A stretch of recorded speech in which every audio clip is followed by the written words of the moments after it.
अस्सलाम वालेकुम स्टूडेंट्स। आज हम करेंगे क्वेश्चन नंबर 4। इंटरमीडिएट लेवल आज हम कंप्लीट कर लेंगे। तो क्वेश्चन नंबर 4 में वो कह रहा है कि study the table and bar graph. उसने कि ये एक टेबल दिया हुआ है और ये उसने बार ग्राफ दिया हुआ है। यहाँ पे वो डिफरेंट क्लासेस दी हुई हैं, 1A 1B 1C 1D 1E। यहाँ पे वो कह रहा है number of students who score distinction in mathematics. 1A में 9 स्टूडेंट्स ने डिस्टिंक्शन ली मैथमेटिक्स में, 1B में 11 ने, 1C में 16 ने, 1D में 12 स्टूडेंट्स ने एंड 1E में 20 स्टूडेंट्स ने डिस्टिंक्शन ली। तो जिन्होंने साइंस में डिस्टिंक्शन ली, 1A में 8 ने ली, 1B में हमने फाइंड करना है, 1C में 12 ने ली, 1D में भी फाइंड करना है और 1E में 15 स्टूडेंट्स ने डिस्टिंक्शन ली। अच्छा, तो बच्चों अभी ये उसने इसी चीज़ को उसने बार ग्राफ में शो किया है। वो कह रहा है कि इसका जो ए पार्ट है, complete the table and the bar graph. तो उसको हम कैसे कंप्लीट करेंगे? जैसे number of students who score distinction in science 1B में हमने ये पता करना है कि 1B में कितने स्टूडेंट्स ने साइंस में डिस्टिंक्शन ली। साइंस में अगर आप देखें तो ये पर्पल कलर में लिखा हुआ है साइंस, ठीक है, और ये 1B है। तो यहाँ से हम काउंट करेंगे, ये 1 में काउंट हो रही है ये सारी लाइंस जो है। तो 1B में तकरीबन स्टूडेंट्स जाते हैं, साइंस में कितनों ने डिस्टिंक्शन ली, यहाँ तक हो गया 5, यहाँ तक हो गया 10 और आगे हो गया 11, 12 एंड 13। तो 1B में 13 स्टूडेंट्स ने डिस्टिंक्शन ली। तो इसमें स्टूडेंट्स आप करेंगे इसका ए पार्ट में वो कह रहा है बार ग्राफ को कंप्लीट करना है। तो उसमें जो है यहाँ पे हमारे पास आ जाता है कितने स्टूडेंट्स ने ली, यहाँ पे लिख देंगे 13। अच्छा जी, फिर वो ये वाला हमारे पास मिसिंग है कि 1D में साइंस में कितने स्टूडेंट्स ने डिस्टिंक्शन ली। 1D में देखेंगे और ये साइंस है, कितने स्टूडेंट्स ने डिस्टिंक्शन ली, 5, 10, 15 और 15 के आगे वो 1 जा रहा है यानी कि 16। ठीक है बच्चों, ये हो गया 16 स्टूडेंट्स। तो यहाँ पे हम लिख देंगे 16 स्टूडेंट्स ने डिस्टिंक्शन ली। तो ये स्टूडेंट्स आपका ए पार्ट हो गया। अब हम चलते हैं इसके बी पार्ट की तरफ। वो कह रहा है find the total number of students in 5 classes who score distinction in mathematics. A part book के ऊपर ही सॉल्व हो गया है। बी पार्ट में वो कह रहा है find the total number of students in 5 classes who score distinction in mathematics. तो मैथमेटिक्स में टोटल नंबर ऑफ स्टूडेंट्स कितने जिन्होंने डिस्टिंक्शंस लिए हैं वो आपके आ जाते हैं 9 + 11 + 16 + 12 + 20। तो इसको हम ऐड कर लेंगे तो ये बनते हैं 9 + 11 + 16 + 12 + 20। तो ये स्टूडेंट्स आपके बनते हैं 68।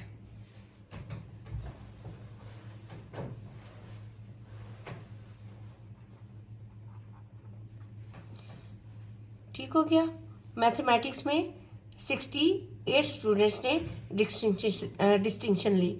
अब हम करेंगे इसका सेकंड पार्ट कि हमने साइंस में बताना है कि कितने स्टूडेंट्स ने डिस्टिंक्शन ली। तो साइंस में ये टोटल नंबर ऑफ स्टूडेंट्स हैं सारे सेक्शंस में क्या है, 8 + 13 + 12 + 16 + 15 विच इज इक्वल टू, इनको ऐड कर लेते हैं, 8 + 13 + 12 + 16 + 15। ये बनते हैं बच्चों आपके 64 स्टूडेंट्स।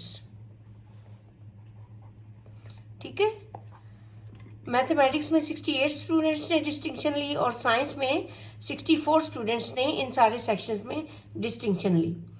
आपका बी पार्ट भी हो गया। अब हम चलते हैं इसके सी पार्ट की तरफ। सी पार्ट में वो कहता है express the number of students who score distinction in mathematics in class 1D। ठीक है, 1D में वो कह रहा है कि express the number of students who, ये देखें, express the number of students who score distinction in mathematics in class 1D। in class 1D में मैथमेटिक्स में कितने बच्चों ने डिस्टिंक्शंस ली? 12 ने। ठीक है, इधर मैं इसके ऊपर ही ये देखें, ये मैं लिख रही हूँ 12 स्टूडेंट्स ने डिस्टिंक्शन ली मैथमेटिक्स में। उसको करना है as a percentage of the total number of students, और in who scored distinction in mathematics in 5 classes। तो टोटल नंबर ऑफ स्टूडेंट्स इसमें पहले हम निकालेंगे, इधर हम लिखेंगे students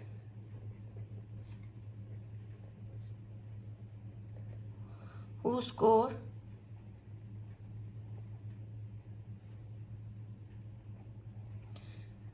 distinction in mathematics in class 1D। वो कितने स्टूडेंट्स हैं? 12 स्टूडेंट्स। नाउ अभी वो कह रहा है as a percentage of the total number of students. Total number of students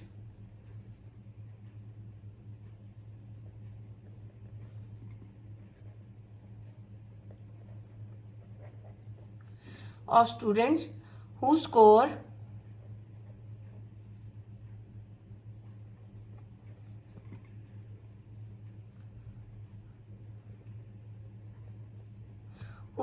a distinction in mathematics in maths in 5 classes।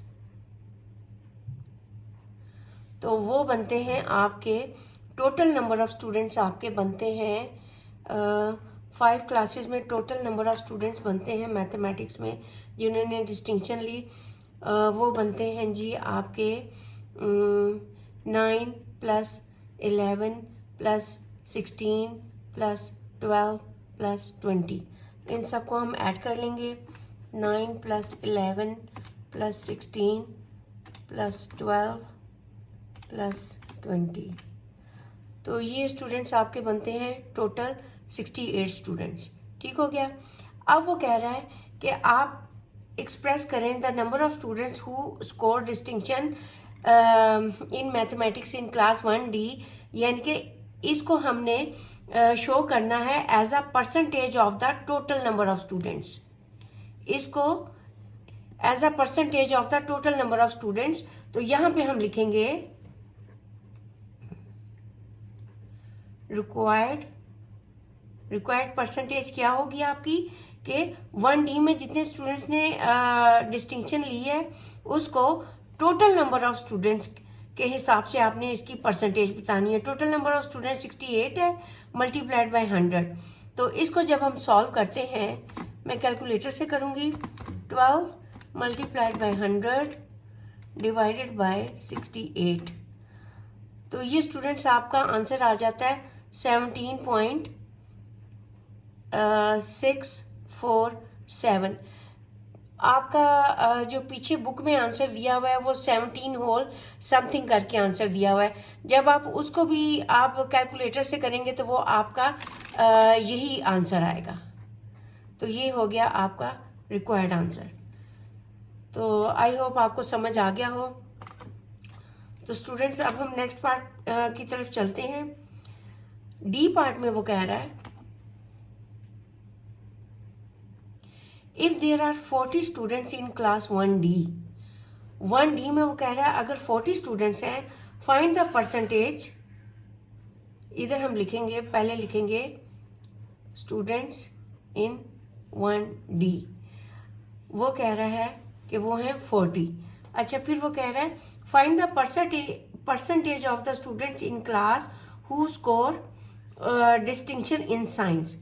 अगर 1D में वो कह रहा है अगर 40 स्टूडेंट्स हैं तो जिन्होंने साइंस में डिस्टिंक्शन लिया है तो उसको आपने उनकी परसेंटेज लेके आपने बताना है। स्टूडेंट्स इन 1D 40 है और स्टूडेंट्स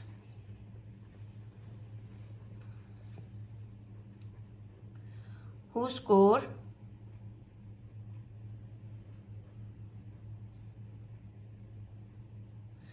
a distinction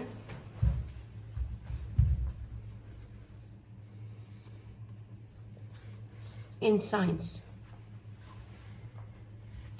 तो वो कितने आपके पास स्टूडेंट्स होते हैं जिन्होंने साइंस में डिस्टिंक्शन ली है? तो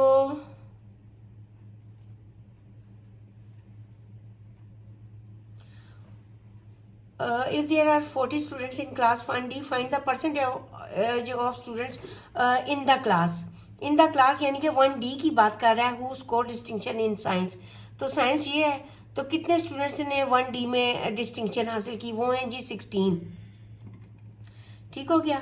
अब वो कह रहा है कि अगर 40 स्टूडेंट्स क्लास में हैं तो find the percentage of students in the class who score distinction in science. तो रिक्वायर्ड परसेंटेज हम लिखेंगे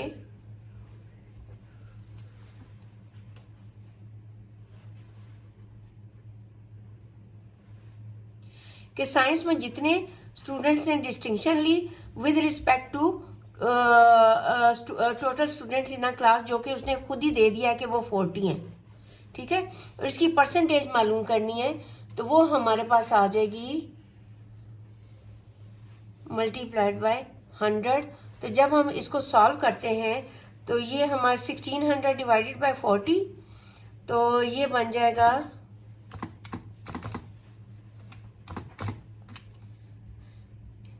तो ये स्टूडेंट्स आपका बन जाता है 40%।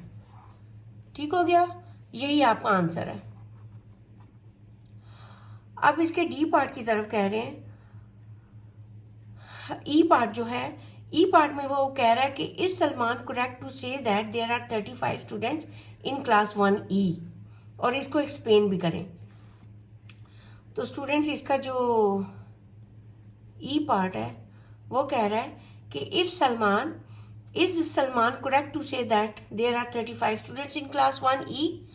तो 1E में वो पूछ रहा है क्या 35 स्टूडेंट्स बनते हैं 1E में? तो इसका स्ट्रेट वे आंसर है। वैसे तो अगर हम कलेक्ट करें 1E में जो डिस्टिंक्शन जिन्होंने ली है 20 + 15, तो वो बनते हैं 35 बनते हैं। लेकिन वो पूछ रहा है कि there are 35 students in class 1E। क्लास 1E वो 35 स्टूडेंट्स कह रहा है कि टोटल नंबर ऑफ स्टूडेंट्स की यहाँ पे वो बात कर रहा है। तो इसका आंसर होगा नो, बिकॉज 35 students are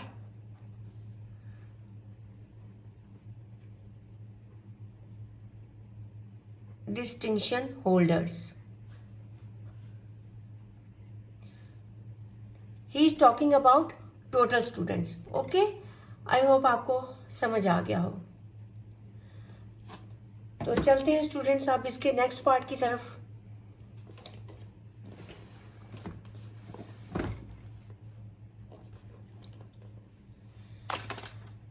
अब चलते हैं हम इसके क्वेश्चन नंबर 5 की तरफ। तो स्टूडेंट्स अब हम करेंगे इसका क्वेश्चन नंबर 5। क्वेश्चन नंबर 5 में वो कह रहा है कि the graph shows the number of candidates who sat for examination in each year from 2007 to 2012। यानी कि वो बता रहा है कि 2007 से लेके 2012 तक इतने स्टूडेंट्स ने एग्ज़ाम दिया, इनमें से कुछ पास हुए और कुछ फेल हुए। ये जो ब्लू कलर में बताया हुआ है ये पास हुए हैं, और जो फेल हुए हैं वो इन्होंने पर्पल कलर में यहाँ पे बताया हुआ है। तो इसमें वो पूछ रहा है state the number of candidates who sat for the examination in 2009। तो 2009 ये है। तो स्टूडेंट्स अगर हम देखें तो यहाँ पर 1 2 3 4 5 ये 100 में डिवीजन्स हुई हैं। ठीक है, तो 2009 में टोटल कितने कैंडिडेट्स जो हैं वो एग्ज़ाम में अपीयर हुए हैं 2009 में हमने बताना है। तो यहाँ तक तो स्ट्रेट वे हो गए 500। 600, 700, 800, 900 और फिर आगे ये 900 और 1000 के बीच में आ रहा है, यानी कि 950। तो 950 स्टूडेंट्स जो हैं वो अपीयर हुए हैं एग्ज़ाम में 2009 में। ठीक हो गया। अब हम चलते हैं इसके सेकंड पार्ट की तरफ। सेकंड पार्ट में वो कह रहा है state the number of candidates who failed the examination in 2012। 2012 में कितने कैंडिडेट्स ने एग्ज़ाम फेल किया। ठीक है, फेल कैंडिडेट्स ये पर्पल वाले हैं, तो यहीं से हम, चूंकि 100 में डिवीजन है, तो यहीं से हम काउंट करना शुरू करेंगे। यहाँ से यहाँ तक 100, 200, 300, 400 एंड 500। ठीक हो गया स्टूडेंट्स। तो 2012 में कितने कैंडिडेट्स फेल हुए? 500 कैंडिडेट्स फेल हुए। अब थर्ड पार्ट में वो कह रहा है express the number of candidates who failed the examination in 2012 as a percentage of the total number of candidates who failed the examination in 6 years। तो ये जो है ना,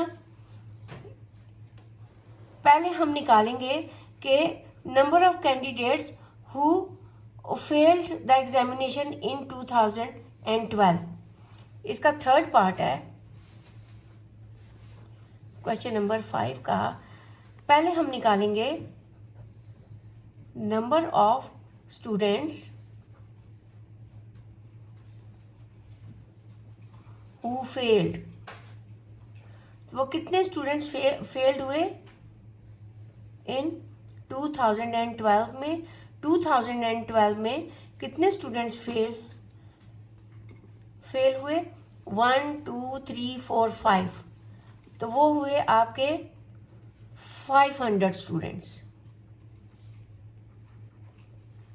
फिर वो कह रहा है इसको आपने एज अ परसेंटेज बताना है of the total number of candidates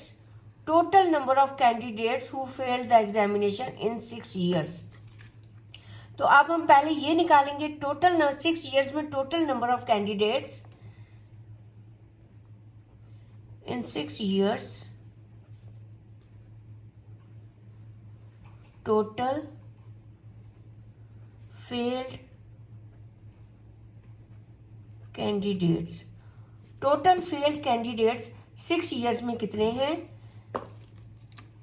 तो यहाँ पे मैं आपको समझाने के लिए मैं आपको बताती जाती हूँ। ये देखें 2007, फिर 2008, फिर 2009, फिर 2010, फिर 2011 और एंड पे 2012। तो 2007 में कितने कैंडिडेट्स फेल हुए? यहाँ से हम काउंट करेंगे 100, 200, 300, 400। 2008 में कितने कैंडिडेट्स फेल हुए? अब यहाँ से यहाँ तक जो है ना वो 100 नहीं होगा, वो जो है ये देखिए मैं आपको बताती हूँ, ये बिल्कुल मिड से स्टार्ट है। ठीक है, यहाँ से यहाँ तक 50 होगा, बल्कि आप ऊपर से नीचे गिन लें। जो है यहाँ से यहाँ तक 100, फिर ये 200, फिर ये 300 और आगे ये 400 पूरा नहीं हुआ, बल्कि बीच में ये इनके मिड में रुक गया है। इट मीन्स ये 350 है। उसके बाद 2009 में कितने कैंडिडेट्स फेल हुए? यहाँ से काउंट करेंगे, यहाँ से यहाँ तक 100, 200, 300, अगेन 350। 2010 में कितने कैंडिडेट्स फेल हुए? 100, 200, 300, 400। 2011 में कितने कैंडिडेट्स फेल हुए? 100, 200, 300, 450। 2012 में कितने कैंडिडेट्स फेल हुए? 100, 200, 300, 400, 500। तो ये सारा जो है ना, ये नंबर ऑफ कैंडिडेट्स हैं जिन्होंने इन 6 years में जो फेल हुए। तो इनको हम काउंट करके इधर ऐड करके लिख लेंगे टोटल कितने कैंडिडेट्स फेल हुए। मैं कैलकुलेटर से करूँगी।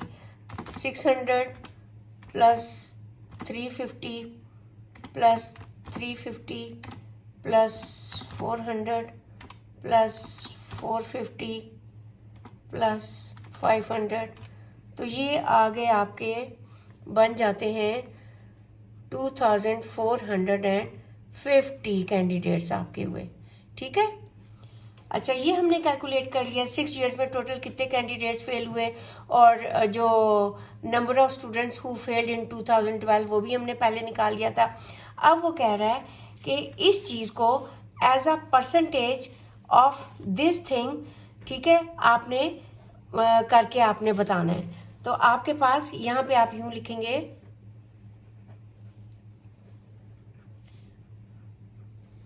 रिक्वायर्ड परसेंटेज क्या है। रिक्वायर्ड परसेंटेज में वो कह रहा है कि candidates who failed the examination in 2012 वो हैं 500 divided by as a percentage of total number of candidates who failed the examination in 6 years, जो कि ये आया है 2450। चूंकि परसेंटेज है तो मल्टीप्लाइड बाय 100, तो ये आपका आंसर आ जाता है 500 मल्टीप्लाइड बाय 100 डिवाइडेड बाय 2450। तो ये आपका आंसर आता है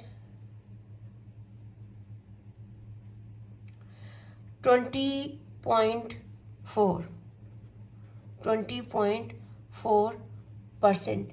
आपका जो पीछे आंसर दिया हुआ है वो शायद होल नंबर्स में दिया हुआ है, 20 होल समथिंग इस तरह करके दिया हुआ है। तो जब आप उसको भी होल नंबर को जब आप कैलकुलेट करेंगे तो वो 0.4% ही आएगा, यानी कि 20.4%। तो ये आपका थर्ड पार्ट भी हो गया। तो आई होप आपको समझ आ गया हो। अब है इसका फोर्थ पार्ट है। फोर्थ पार्ट में वो कह रहा है कि कमेंट करें on the trend in the percentage of successful candidates through 6 years, यानी कि क्या ट्रेंड जा रहा है सक्सेसफुल कैंडिडेट्स का इन 6 सालों में, आप उसके ऊपर कमेंट करें। तो अगर आप देखें तो ये जो सक्सेसफुल कैंडिडेट्स जो है ना वो हमें हर साल जो है वो इंक्रीजिंग यानी कि वो ट्रेंड हमें नज़र आ रहा है। ठीक है, और आपने फिर उसका रीज़न भी प्रोवाइड करना है। तो इसका हम आंसर लिखेंगे, इसका हम आंसर लिखेंगे कि trend increases, trend of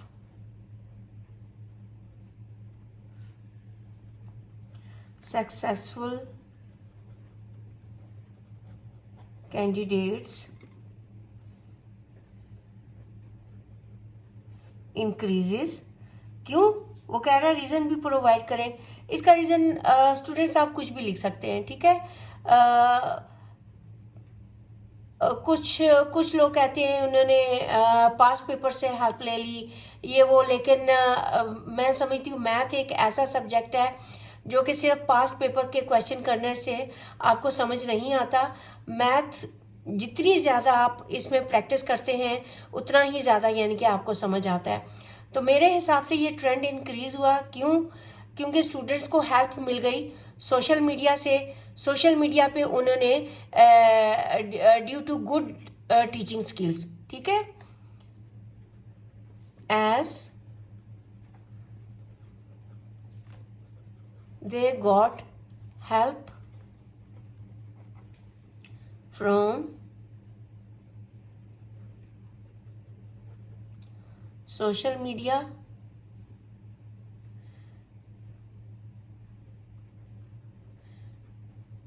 due to good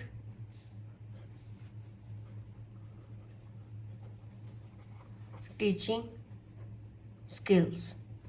ठीक हो गया बच्चों कि ट्रेंड सक्सेसफुल कैंडिडेट्स को जो है का ट्रेंड है वो इंक्रीज कर रहा है। क्यों, क्योंकि उनको हेल्प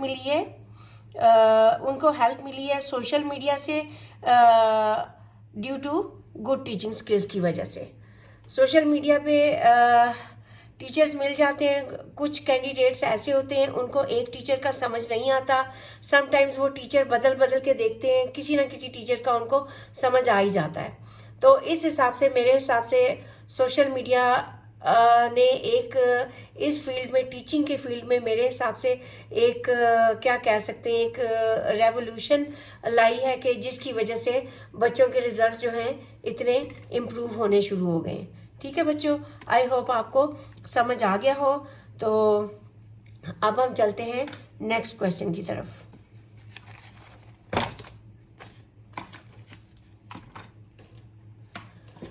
तो स्टूडेंट्स, अब हम नेक्स्ट क्वेश्चन की तरफ चलते हैं।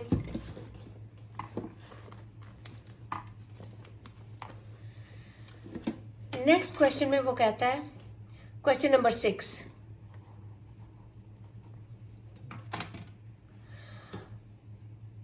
The bar graph illustrates the results of a survey conducted on shops in housing estate। ये एक बार ग्राफ शो किया उन्होंने, एक सर्वे किया है जो हाउसिंग स्टेट में जो शॉप्स हैं उसके ऊपर। ठीक है, उसके ऊपर इन्होंने सर्वे किया है कि यहाँ पे इन्होंने नंबर ऑफ शॉप्स बताए हैं, यहाँ पे नंबर ऑफ वर्कर्स बताए हैं। कि अगर मैं आपको इजी वर्ड्स में समझाऊं कि 4 शॉप्स ऐसी हैं जिनमें हर शॉप में एक एक वर्कर है। इसी तरह 6 शॉप्स ऐसी हैं जिनमें हर शॉप में 2-2 वर्कर्स हैं। और 5 शॉप्स ऐसी हैं जिनमें 3-3 वर्कर्स हैं। और 3 शॉप्स ऐसी हैं जिसमें 4-4 वर्कर्स हैं। एंड 2 शॉप्स ऐसी हैं जिसमें 5 वर्कर्स हैं।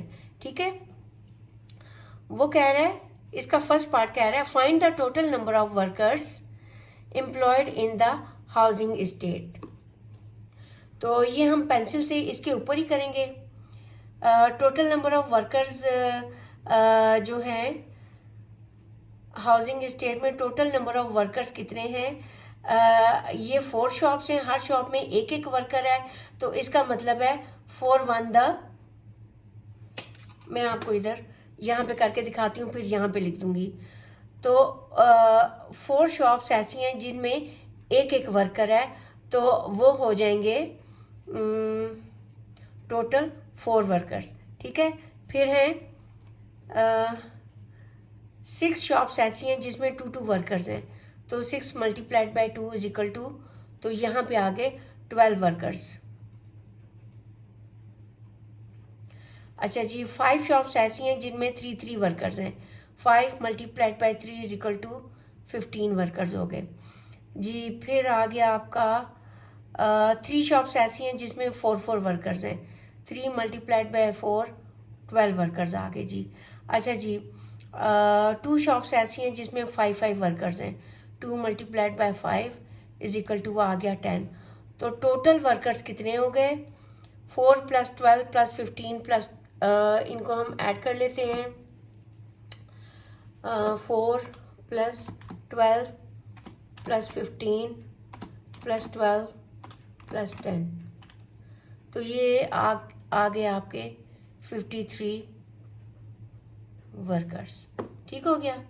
यहाँ पे अगर हम वर्कर्स की बात करें तो वो आपके आ जाते हैं 53 वर्कर्स आ गए। ठीक है, अब हम चलते हैं ये इसका फर्स्ट पार्ट डन हो गया। अब सेकंड पार्ट में चलते हैं। वो कह रहा है, express the number of shops hiring 3 और more workers. Express the number of shops hiring 3 और more workers as a percentage of the total number of shops in the. एक तो हमने टोटल नंबर ऑफ शॉप्स बतानी है, और उसके पहले हमने बताना है कि वो कितनी शॉप्स हैं हायरिंग 3 और मोर वर्कर्स। इसका सेकंड पार्ट है। पहले हम बताएंगे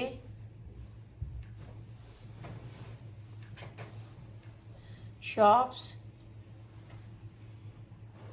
हायरिंग 3 और मोर वर्कर्स। तो वो शॉप्स कितनी हैं, 3 और मोर वर्कर्स। वो शॉप्स कितनी हैं जिसमें 3 या 3 से ज़्यादा लोग काम करते हैं। वो हैं 5 ये 4 ये 5 शॉप्स ये 3 शॉप्स ये हैं एंड 2 शॉप्स ये हैं, वो हैं जी आपकी 5 + 3 + 5 + 3 + 2।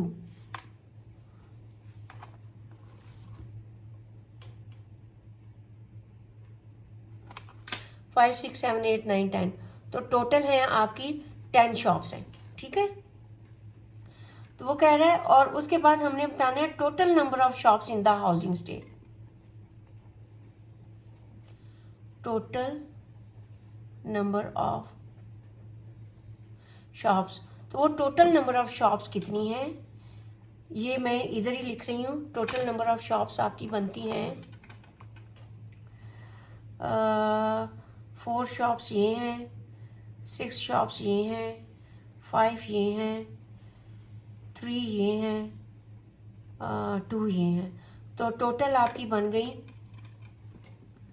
4 + 6 + 5 + 3 + 2 which is equal to 4 + 6 10, 10 + 5 15, 16 17 18 19 20, वो बन गई आपकी 20 शॉप्स। अब वो कह रहा है कि आपने बताना है express the number of shops hiring 3 और मोर वर्कर्स, यानी कि इसका आपने with respect to total number of shops आपने परसेंटेज बतानी है। तो यहाँ पे हम लिखेंगे रिक्वायर्ड परसेंटेज, वो क्या होगा, रिक्वायर्ड परसेंटेज होगी शॉप्स हायरिंग 3 और मोर वर्कर्स, वो कितनी आई थी 10, with respect to total number of shops वो कितनी आई हैं 20, इसकी परसेंटेज बतानी है तो मल्टीप्लाइड बाय 100 कर देंगे।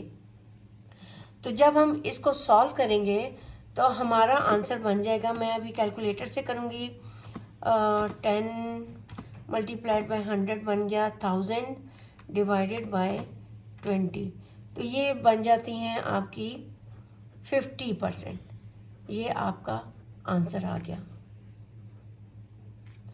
आई होप आपको समझ आ गया हो।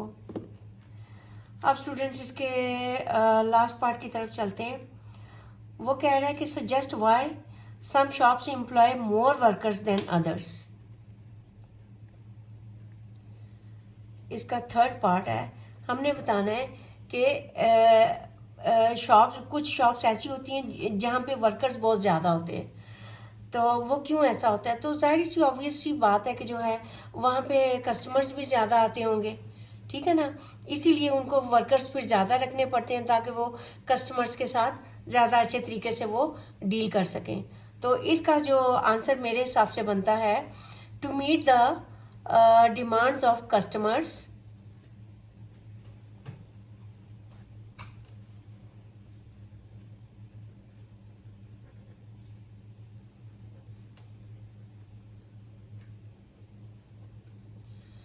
to meet the demand of customers plus to manage big shops,